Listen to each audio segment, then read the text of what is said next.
వాంఛ నెరవేర్చే క్రమంలో రైల్వే లైన్ నిర్మాణానికి సంబంధించి భూములు కోల్పోయే రైతులు ప్రజలందరినీ ఆదుకుంటామని హామీ ఇచ్చారు అమలాపురం ఎంపీ గంటి హరీష్. ముమ్మడివరం మండలం మహిపాల చెరువు వద్ద ప్రైవేట్ ఫంక్షన్ హాల్లో ఆయనవిల్లి అమలాపురం రూరల్ మండలాలకు సంబంధించిన భూములు కోల్పోయే రైతులు, నివాస గృహాలు నష్టపోయే గృహ యాజమానులతో నిర్వహించిన సమావేశంలో రెవెన్యూ అధికారులతో కలిసి ఎంపీ పాల్గొని రైతులు, ప్రజలు అభిప్రాయాలను సేకరించారు. ప్రజలు తనపై నమ్మకంతో విజయాన్ని అందించారని, వారి ఆకాంక్షలు, హామీలు అమలుకు కట్టుబడి ఉంటానన్నారు.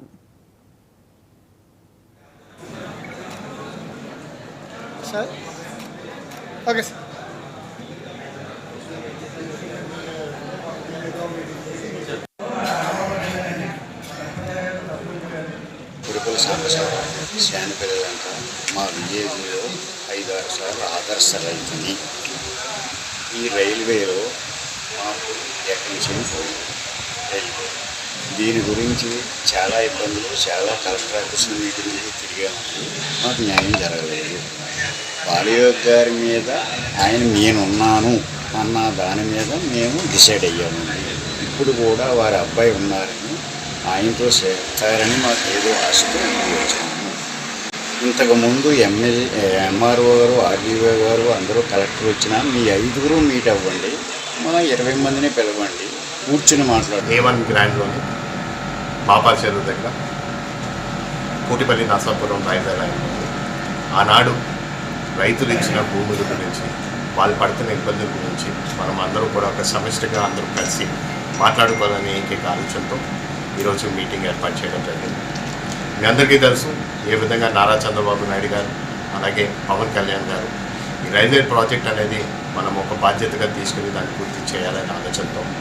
కానీ ఈ ప్రాంతంలోని ఈ ఐనవల్లి మండలం, అలాగే మన అమలాపురం మండలంలోని ఈ 7 గ్రామాలు ఇక్కడ పడుతున్న రైతులు పడుతున్న సమస్య గురించి అనేక అంశాల్లోని వాళ్ళు కోర్టుని కూడా ఆశ్రయించడం జరిగింది. ఇవన్నింటినీ కూడా స్వయంగా వాళ్ళతోనే మాట్లాడాలని చెప్పి అడ్మినిస్ట్రేషన్ అందరూ కూడా కలిసి ఈరోజు మీటింగ్ ఏర్పాటు చేయడం జరిగింది. మన కొత్తపేట ఆర్డీఓ గారు, అలాగే మన అమలాపురం ఆర్డీఓ గారు, అలాగే మన జనసేన నాయకులు, మన కలవకటి తాతాజీ గారు, మేమందరూ కూడా రావడం జరిగింది.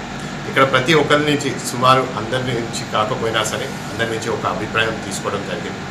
వాళ్ళు ఏ విధంగా ఈ 20 సంవత్సరాలు వాళ్ళు పడుతున్న కష్టాలు, ఇబ్బందులు, వాళ్ళకి ఇస్తున్న కాంపెన్సేషన్ మీద వాళ్ళు చూపిస్తున్న అసంతృప్తి, ఇవన్నింటినీ కూడా వాళ్ళందరూ కూడా మాట్లాడడం జరిగింది.